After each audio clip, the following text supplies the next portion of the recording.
வருஷம் முன்னாடி குறிப்பிட்ட கட்சி தான் சமூக நீதிக்கான கட்சின்னு அப்படியே போய் எல்லா டிவிலையும் பேசிட்டு இருந்தேன். இந்த கட்சி தான் சமூக நீதி, இந்த கட்சி தான் எனக்கு ஓட்டுரிமை கொடுத்தது, இந்த கட்சி தான் எனக்கு சொத்துரிமை கொடுத்தது, நானே போய் உலகி இருக்கேன் நிறைய இடத்துல தெரியாம. அவ்வளோ சண்டை டிவியில. அப்போ என்னோட கணவர் லவ் பண்ணிட்டு இருக்கோங்க திருவான்மியூர் பீச்ல. எல்லாம் திருவான்மியூர் பீச்ல லவ் பண்ணும்போது என்ன பண்ணுவாங்க, அவர் கையை பிடிச்சி சொல்றாரு, நீ உண்மையிலே பேசணும்னா ஒரு கட்சியை குறித்தும் உண்மையிலே நீ நன்றி சொல்லணும்னா ஒரு தலைவர் ஒரு கட்சிக்கு நீ சொல்லணும். அப்ப அந்த ஒரு தலைவர் பாபா சாஹேப் அம்பேத்கர், அந்த ஒரு கட்சி காங்கிரஸ் சொன்னார். சொல்லும் போது எனக்கு புல்லரிக்குது. அன்னைக்கு கூட நான் ஒரு பேட்டியில சொன்னேன், இவர்கள் இங்க இருந்து காங்கிரஸ்ல இருந்து திகாவுக்கும் பெரியாரியத்துக்கும் போய் திமுகவுக்கு போன காரணம் சத்தியவாணி முத்து. ஒவ்வொரு சேரியிலுமே அவங்க சத்தியவாணி முத்து அங்க இருந்து அவங்களை கூட்டு போனாங்க, அந்த டிரான்சிஷனை நிகழ்த்தினாங்க. அவங்களுக்கு இந்த அரசியல் மேல் அந்த நேரத்துல ஒரு நம்பிக்கை இருந்தது, சரியா? ஆனா உண்மையிலே நடந்தது என்ன? இப்போ சுதந்திரம் பேசுறோம், சமூக நீதினு பேசுறோம். என்னைக்காவது தமிழ்நாட்டுல காங்கிரஸையும் சமூக நீதியும் இணைத்து பேசியிருக்காங்களா? சொல்லுங்க, இல்லையே. அப்போ உங்களின் பலம், யானையின் பலம் யானைக்கே தெரியாதுல்ல. Same with Congress people, same with Congress cadres. உங்களுக்கே உங்களுடைய பலம் தெரியல. உங்களுக்கு ஏதோ போனா போதுன்னு செய்யற மாதிரி சில பேர் சொல்லுவாங்க. சமூக நீதி என்றால் இவர்கள் தான். குரோனாலஜிக்கல் ஆர்டர்னு ஒன்று இருக்குல்ல, டைம் ஃப்ரேம் இருக்குல்ல, இந்த வருஷம் இது நடந்தது அது நடந்ததுங்கிற ஒரு விஷயம் இருக்குல்ல. அப்போ ஒன்றும் இல்லை, திருப்பி எங்க ஒரு பிரச்சனை ஒரு கட்சியோட, நாங்க தான் பஞ்சாயத்து ராஜ்ல உங்களை பெண்களுக்கு சமத்துவம் கொடுத்தோம். நான் சொன்னேன், இல்லைங்க நீங்க கொடுக்கலங்க, அது ராஜீவ் காந்தியோட திட்டங்க. இன்னைக்கு 50% பெண்கள் இருக்காங்க அப்படின்னா, 50% பஞ்சாயத்து ராஜ்ல பெண்கள் இருக்காங்கன்னா அது காரணம் ராஜீவ் காந்தி. அதுக்குள்ள ஒரு 25% வருது இல்ல தலித் இடஒதுக்கீடு, அது காரணம் காங்கிரஸ். ஆனா இவங்க செஞ்சுதான் சொல்லிக்கிட்டு இருக்காங்க, இவங்க செஞ்சுதான் லோக்கல் பாடிஸ் இவங்க செஞ்சுதான் சொல்லும்போது அங்க காங்கிரஸோட பிம்பம் சுக்குநூறு ஆகுது. அப்போ அது எதிர்த்து யாரும் பேச மாட்டேங்கிறாங்க. இல்லைங்க நாங்க தான் பண்ணோம். அப்படி இவர்கள் இடஒதுக்கீட்டை உள்ளாட்சியில் கொண்டு வர அவ்வளவு பெரிய மனதுக்காரர்களா இருந்தா என்னைக்கும் அவங்க கட்சியிலே பெண்களை கொண்டு வந்திருப்பாங்க. ஜெய்பீம் ஜெய்பீம் கத்தி சொல்லணும். இல்ல இல்ல நான் ஆமா பத்தல கத்துறோம் ஜெய்பீம். The only reason நான் இந்த ஸ்டேஜ்ல இல்ல காங்கிரஸோட ஒரு 5 ஈவென்ட்ஸ் ஒன்னா பயணிச்சிருக்கேன் as an outsider, ஜெய்பீம் கேட்டதுனால தான். காங்கிரஸ் மேடையில ஜெய்பீம் கேட்டதுனால தான், காங்கிரஸ் மேடையில அம்பேத்கர் போட்டோ இருந்ததுனால தான், எந்த கட்சிக்கும் கூப்பிட்டு எந்த பதவி கொடுத்தும் போகாத நான் அட்லீஸ்ட் ஒரு ஈவெண்ட்ல கலந்துக்கிறேனா பிகாஸ் ஆஃப் தட். சரியா? ஆமா. ஏன்னா இவ்வளோ பேர் பேசின, இவ்வளோ பேர் அம்பேத்கர், இன்னைக்கு ஒரு பேர் வந்துகிட்டே இருக்குல்ல, திரும்ப வந்துகிட்டே இருக்குல்ல. அம்பேத்கர் காங்கிரஸ் மேடையில் இருக்கும். யூஸ்வலாக காங்கிரஸ் மேடையில் என்ன பெயர்கள் வரும் நமக்கு தெரியும், ஆனால் பாபா சாஹேப் அம்பேத்கர் பேர் கேட்டுகிட்டே இருக்கும்ல. அப்போ அந்த இம்பார்ட்டன்ஸ் தெரியுது இல்லை. அப்போ நம்ம இன்னும் கூட சில விஷயங்களை அவரை குறித்தும் காங்கிரஸோடு அவர் பயணித்தது குறித்தும் நாம் கற்றுக்கணும். மொஹபத் கி துக்கான் என்ன? மொஹபத் கி துக்கான், உங்க தலைவர் ஊரா போய் கஷ்டப்பட்டு மொஹபத் கி துக்கான். உங்க கேம்பெயின் 2024க்கு லவ் இதுதான் உங்களுடைய கேம்பெயின். காங்கிரஸோடைய கேம்பெயின் 2024க்கு லவ். ஏன்னா BJP is propagating hate and Congress அன்பை போதிக்கிறது, இட்ஸ் ப்ரொபகேட்டிங் லவ். ஒருத்தருக்கு ஐ லவ் யூ சொல்லுங்க, அன்பு செய்யற. ஆமா சொல்லுங்க டக்குனு சொல்றது. ஆம்பளை சொல்லிக்கலாம், ஒன்றும் பிரச்சனை இல்லை. சரி சரி. Thank you for your time. Thank you for your time. என்ன see I love you people, please sit. ஆமா, ஏன்னா ரொம்ப டயர்டா இருந்தீங்களே எல்லாரும். உலகத்திற்கே சக்தி கொடுக்கக்கூடிய ஒரு விஷயம்னா என்னது? எந்த சோர்ந்த மனதிற்கும் உடலுக்கும் சக்தியை கொடுக்கக்கூடிய ஒரு வலிமை அன்பிற்கும் காதலுக்கும் இருக்கிறது இல்லையா? ஆனா பரவாயில்ல, இந்த காதல்ல இருந்து நான் ஏன் தொடங்குறேன் அப்படின்னா, இந்த வருடம் காங்கிரஸோடைய துவக்கம், அந்த மொஹபத் அப்படிங்கிற வார்த்தை ஏன் இம்பார்ட்டன்ஸ், அதை பெரிய இம்பார்ட்டன்ஸ் கொடுக்க மாட்டேங்கிறாங்க. அது ஏன் அந்த இம்பார்ட்டன்ஸ்? இப்போ தமிழ்நாடு காங்கிரஸ்ல கேட்குறீங்க பாருங்க, வாட் இஸ் மொஹபத் கி துக்கான்? அன்பின் வீடுன்னு சொல்லலாம், கடை சொல்லலாம், காதல் கடை அப்படின்னு கூட சொல்லலாம். அப்போ எதற்காக அவர்கள் இதை சொல்கிறார்கள் அப்படின்னு பார்த்தா, பாஜக அதிகமாக பெண் வெறுப்பையும் பெண்களின் உடலை கட்டுப்படுத்துவதிலும் பெண்கள் தங்கள் முடிவுகளை எடுப்பதை தடுப்பதிலும் பாஜக அதிகமாக தலையிடுகிறது. பாஜகன்னு சொல்கிறேன், ஆர்எஸ்எஸ்ன்னு சொல்கிறேன், சரியா? அதை நான் உங்களுக்கு ஃபுல்லாக எக்ஸ்பிளைன் பண்ணுறேன் எப்படின்னு. இந்த இடத்துல தான் காங்கிரஸ் பெண்களின் உரிமையை, குறிப்பாக பெண்களின் தேர்வு, நம்ம ஏஜென்சின்னு சொல்லுவோம், பெண்களின் தேர்வு உரிமை, பெண்களுக்கு எல்லாம் ஜீன்ஸ் பேண்ட் போட்டிருக்காங்க, ஃபேஸ்புக் யூஸ் பண்ணுறாங்க, ரொம்ப மாடர்னாக இருக்காங்க, விட்டா ரீல்ஸில் டான்ஸ்லாம் ஆடுறாங்க. Women have gone to a place, they're very modern, right? Women are modern, but they are not free.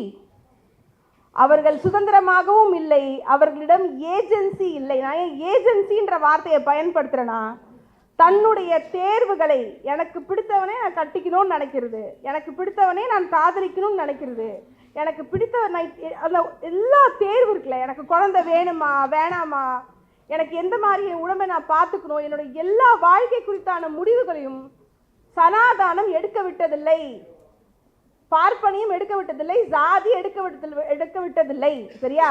அந்த ஜாதி சனாதானம் அரசு வடிவத்தில் பெண்களை கண்ட்ரோல் பண்றது தான் பிஜேபி ஆட்சி. இதுதான் பிஜேபி ஆட்சி. ஜாதியே அப்படிதான். இப்போ ரெண்டு விஷயம் நான் பேசுறோம், ஏன்னா புருஷன் ஃபெமினிசம் பேசுறவங்கலாம் வந்து புருஷன் பேச்சை கேட்கக்கூடாதுதான் சொல்லுவாங்க. அப்படிலாம் இல்லை, நான் ஃபெமினிஸ்ட் தான், ஆனால் கணவர் நல்ல அறிவுரை சொன்னால் கேட்டுக்குவேன் அரசியல் ரீதியா. ஏன்னா நான் ஐ திங்க் 7 வருஷம் முன்னாடி குறிப்பிட்ட கட்சி தான் சமூக நீதிக்கான கட்சின்னு அப்படியே போய் எல்லா டிவிலையும் பேசிட்டு இருந்தேன். இந்த கட்சி தான் சமூக நீதி, இந்த கட்சி தான் எனக்கு ஓட்டுரிமை கொடுத்தது, இந்த கட்சி தான் எனக்கு சொத்துரிமை கொடுத்தது, நானே போய் உலகியிருக்கேன் நிறைய இடத்துல தெரியாம, அவ்வளோ சண்டை டிவியில். அப்போ என்னோட கணவர் லவ் பண்ணிட்டு இருக்கோங்க திருவான்மியூர் பீச்சில், எல்லாம் திருவான்மியூர் பீச்சில் லவ் பண்ணும்போது என்ன பண்ணுவாங்க, அவர் கையை பிடிச்சி சொல்கிறாரு, நீ உண்மையிலே பேசணும்னா ஒரு கட்சியை குறித்தும் உண்மையிலே நீ நன்றி சொல்லணும்னா ஒரு தலைவர் ஒரு கட்சிக்கு நீ சொல்லணும்.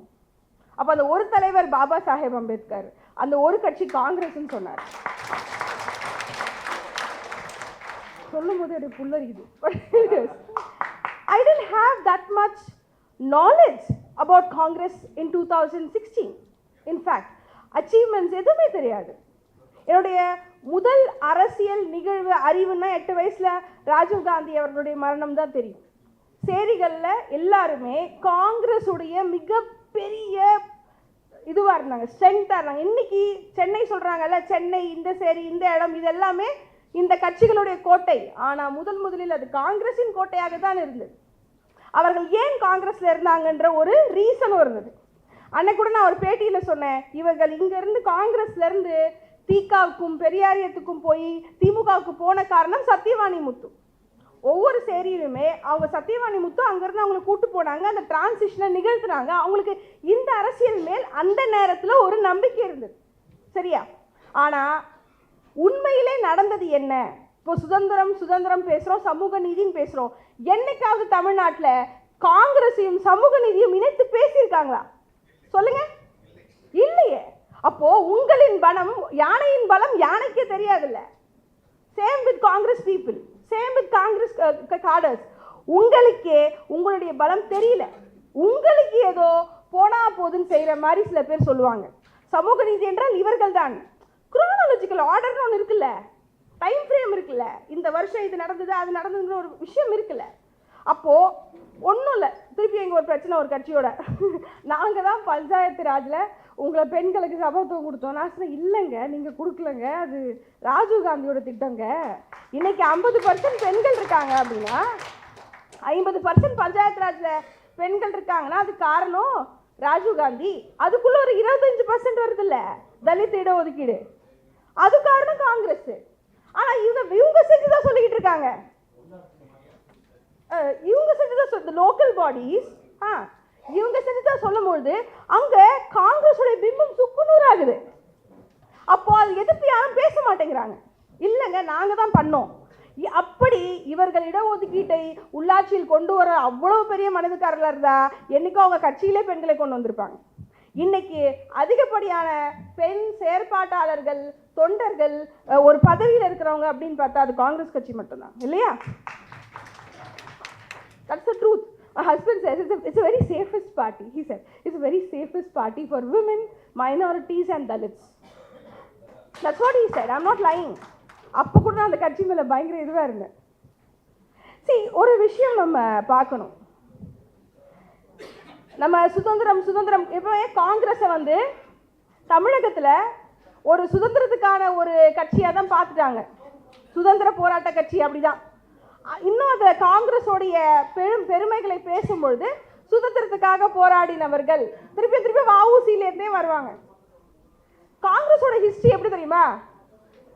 காங்கிரஸ் வந்து மிக பழமைவாத உயர் சாதியினுடைய ஒரு அமைப்பாக, ஆண்களின் அமைப்பாக இருந்து இன்று இந்தியாவிலே ஒரு கட்சி மோசமான இடத்திலிருந்து நல்ல நிலைமைக்கு கொள்கை ரீதியாக வந்திருக்கா அது காங்கிரஸ் மட்டும்தான். நீங்க யோசிச்சு பாருங்க. மற்ற எல்லா கட்சிகளையும் கொள்கையில ரொம்ப ஸ்ட்ராங்கா இருந்து இன்னைக்கு வீக் ஆயிட்டான். தலித்துகள் எங்க இருக்காங்க அந்த கட்சிகள்ல? யோசிச்சு பாருங்க. எந்த கட்சியா இருந்தாலும் தலித்துகள் எங்க? ஆனா இந்த கட்சி பார்ப்பனர்களுடைய கட்சியாக தொடங்கப்பட்டு இன்று எல்லா இடத்திலும் தலைவராக ஒரு தலித் இருக்கிறார், தேசிய தலைவராக. பார்ட்டி நான் இங்க பார்த்தா ஸ்டேட்ல தலைவராகிறார், வார் ரூம் பார்த்தா வார் ரூம்ல ஒருத்தர். The party has redeemed itself. இல்லையா? ஒரு கட்சி தன்னைத்தானே புனரமைத்துக் கொண்டிருக்கிறது மக்களுக்காக. இதை கொஞ்சம் யோசிக்கணும். அந்த சென்ஸ் ஆஃப் லீடர்ஷிப் காங்கிரஸ் காடர்ஸ்க்கே நான் சொல்றேன். இப்போ கூட see I'm connected with a lot of anti-caste groups across the globe and they don't have that much opinion about the political parties. நம்ம உலகெங்கும் இருக்கிற ஜாதிக்கு எதிரான அமைப்புன்னு இருக்காங்க. அவங்களுக்கு கட்சிகள் குறித்த மேலே எப்பவுமே ஒரு சந்தேகம் இருக்கும். இவங்க இதை பேச மாட்டாங்க. அப்போது நான் ஃபர்ஸ்ட் டைம் காங்கிரஸ் வரும்போது என்ன ஏதோ கேட்டுருவாங்கன்னு நான் ரொம்ப பயந்தேன். அப்புறம் எனக்கு போக போக கான்ஃபிடன்ஸ் வந்துச்சு. நான் சொன்னேன், no the SC department is doing miracles there. SC department is doing a lot of changes there because last 2 years and they're like, oh really, yeah. And then I talk about Rajesh அண்ணா பற்றி சொல்வேன். இப்போ இவருக்கு போய் ராஜேஷ் குமார் அண்ணா பற்றி சொல்வேன். எல்லா அண்ணாக்களும் ஒரே பேரில் இருக்காங்க, என்ன சொல்கிறதுன்னு தெரியல. But Ranjan especially the last 2 years நான் சொன்னேன்ல, காங்கிரஸ் சமூக நீதிங்கிற ஒரு விஷயம் நமக்கு தெரியும். ஆனால் அதை பொது மேடைகளில் பேசவே கூச்சப்பட்டார்கள். அதாவது இன்னைக்கு சொல்கிறோம், தமிழ்நாட்டோட முதல் ஒடுக்கப்பட்ட முதலமைச்சர் யாரு சொல்லுங்க பார்க்க? ஒடுக்கப்பட்ட சமூகத்தில் இருந்த அந்த முதலமைச்சர் சொல்லுங்க. காமராஜர் முதலமைச்சர், டக்குன்னு மினிஸ்டர். ஏன்னா தலித்துகள் வந்து அன்டச்சபிள்ஸ். இல்லை சார், தமிழ்நாட்டில் தலித் வந்து தீண்டத்தகாதவர்கள், அன்டச்சபிள்ஸ். பட் காமராஜரோட கம்யூனிட்டி வந்து அன்சீயபிள்ஸ், பார்க்கக்கூடாது, மகர் கம்யூனிட்டி மாதிரி.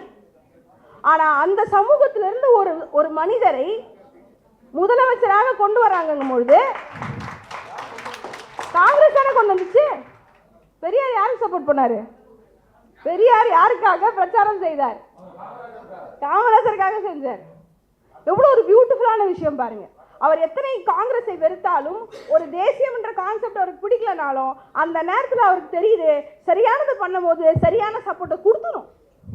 1000 பிரச்சனைகள் குறைகள்லாம் இருக்கு, அதெல்லாம் இல்லைன்னு சொல்லலை. ஆனால் இந்த கட்சி இந்த நாடுன்னு சொல்லும் பொழுது நிறைய பேர் இங்கே தமிழகத்தில் சில விஷயம் பேச முடியாது. தேசம்ங்கிற வார்த்தையை, நேஷன் அப்படிங்கிற வார்த்தையை நான் யூஸ் பண்ண முடியாது. இங்கே வந்து மாநில உரிமை பேசுவாங்க. ஆமாம், எனக்கே மாநில உரிமை பிடிக்கும், ஃபெடரலிசம் பிடிக்கும். But as a Dalit I need India. Without India நாம் ஒன்றுமே இல்லை. நாமளாம் இந்தியன் யூனிட்டி இன் டைவர்சிட்டி சொல்லிட்டு போயிடுவாங்க சார். நடைமுறையில் இருக்கான்னு பார்க்கணும். ஏன்னா இந்தியா, சரி திருப்பி ஒரு கொஸ்டின் வைக்கிறேன், இந்தியா என்னைக்கு உருவாச்சு? இந்தியா என்னைக்கு உருவாச்சு?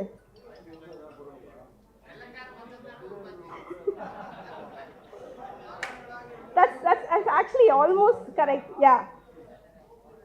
August 15th இல்ல சார், இந்தியா உருவானது January 26, 1950. ரிபப்ளிக் ஆஃப் இந்தியா அன்னைக்கு தான் உருவாச்சு. 586 பிரின்ஸ்லி ஸ்டேட்ஸ்ன்னு சொல்லுவாங்க, குட்டி குட்டியாக இருந்த ஜமீன்தார் இதெல்லாம் சேர்த்து உருவானது தான். என்னைக்கு அந்த கான்ஸ்டியூஷன் டேபிள் ஆகி அப்ளை ஆச்சோ அன்னைக்கு தான் இந்தியா உருவாச்சு. 1947 இந்தியா உருவாகல.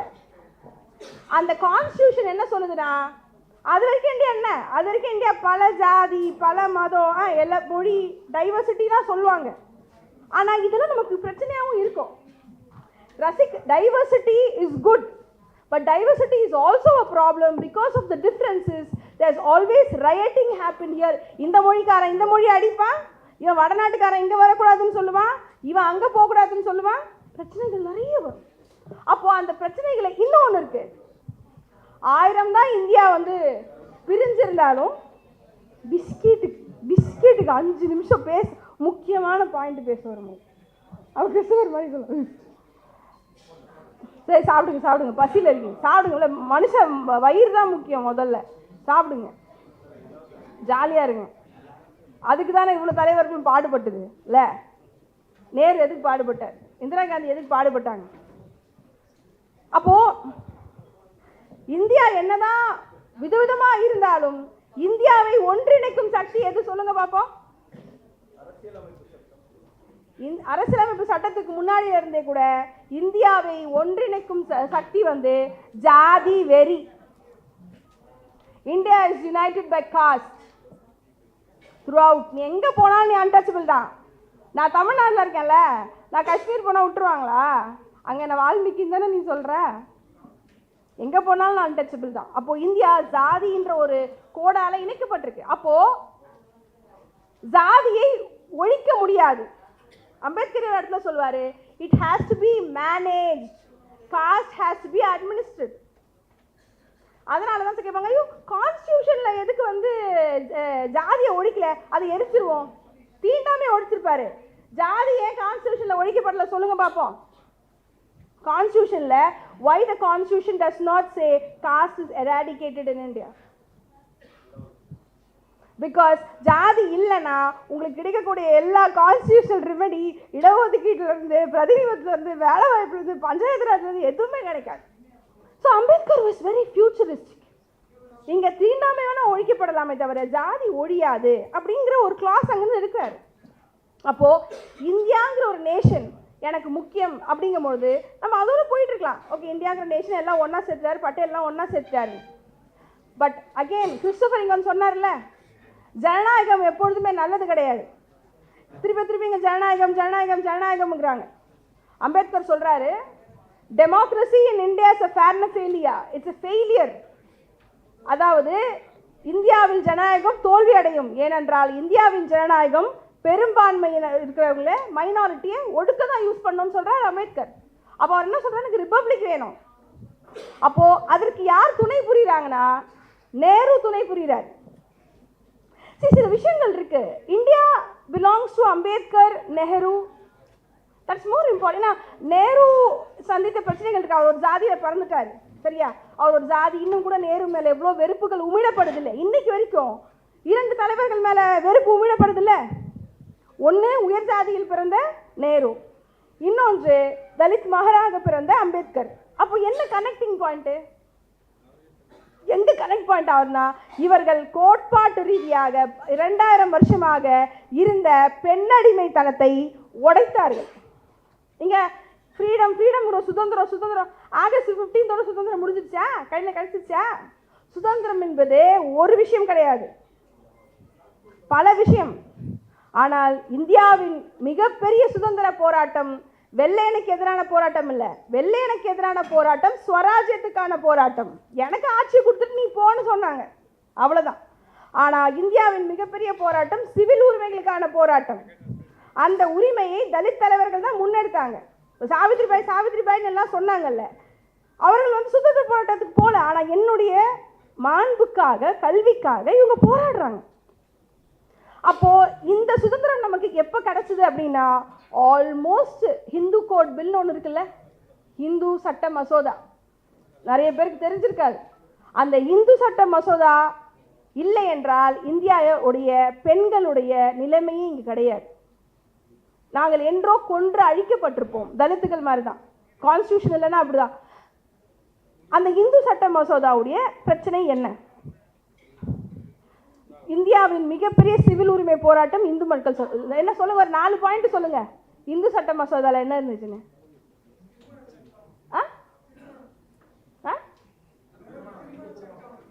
என்ன சட்டம்? இந்து மேரேஜ் ஆக்ட், அப்புறம் உடன்கட்டை ஏறுறதுக்கு ஆக்டா, ஒழிக்கிறதுக்கு வேற வேற, சொத்துரிமை பெண்களுக்கு வேற,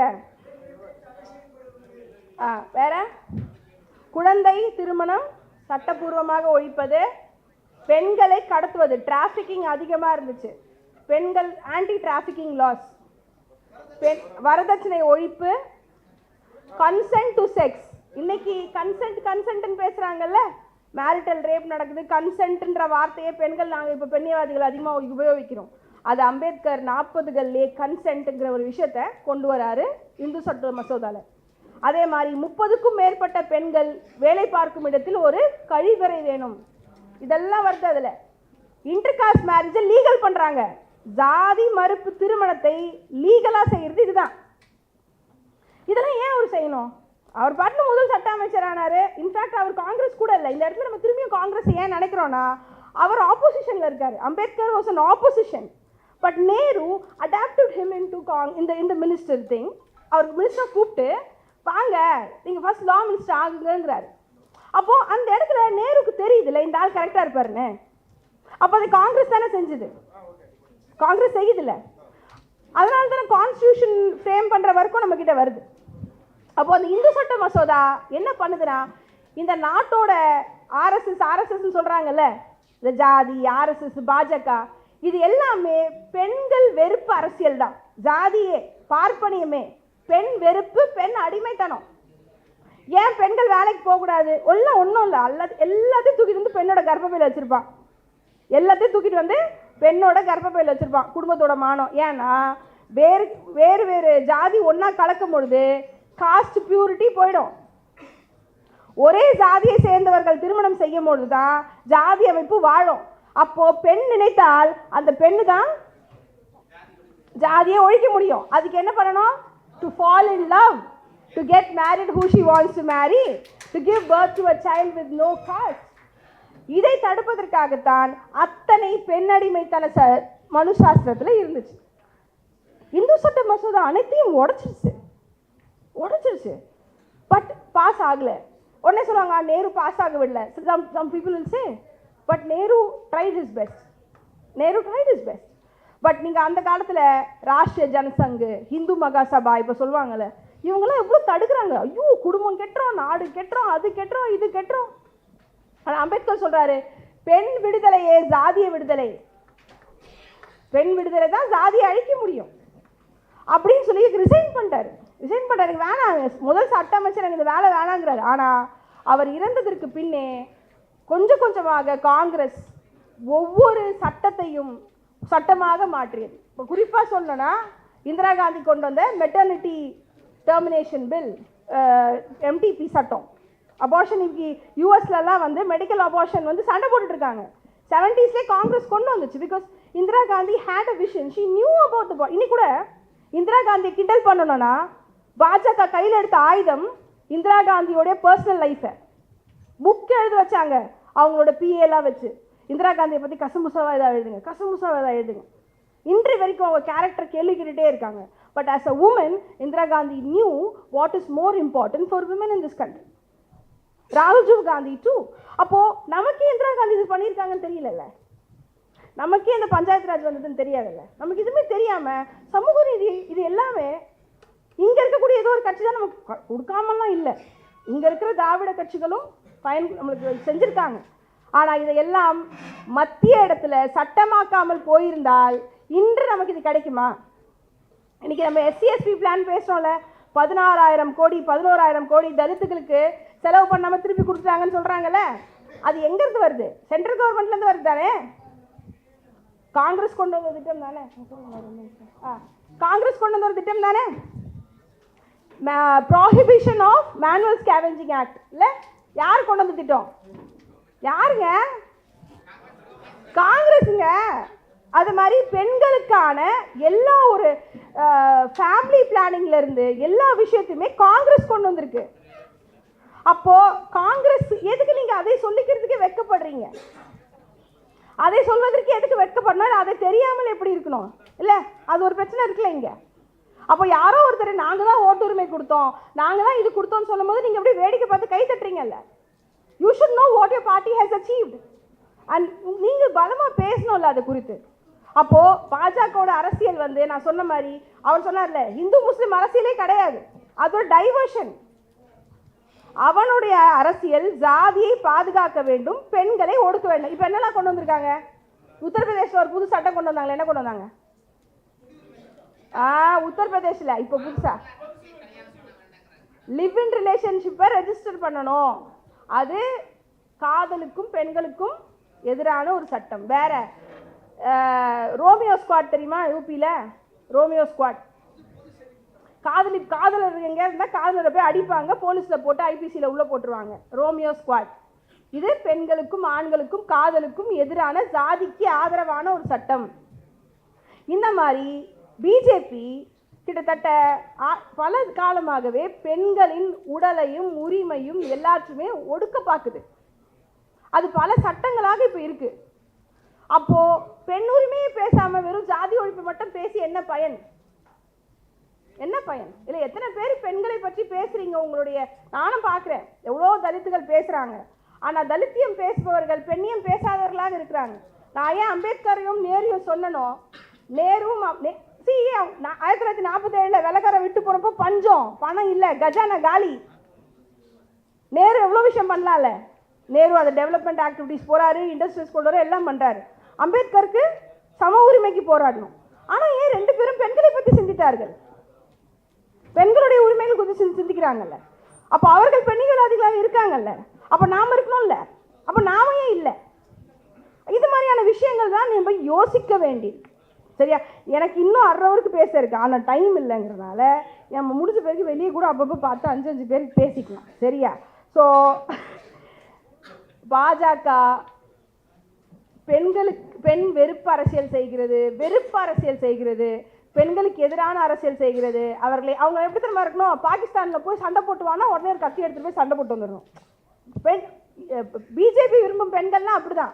பக்கத்து நாட்டு கிரிக்கெட் பிளேயரை திட்டணும், இந்த சைனாவை திட்டணும், இங்கே திட்டணும், அங்கே திட்டணும்.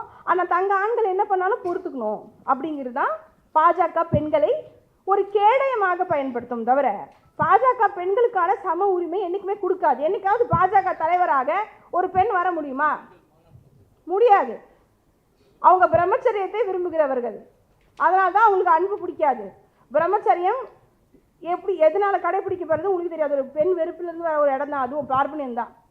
அப்போ அவர்கள் பிரம்மச்சரியத்தை குடிக்கிறவர்கள். ஆனால் இன்னொரு விஷயமும் இருக்குது. இந்த லாஸ்ட்டாக ஒரு விஷயத்தை நான் சொல்லிடணும்.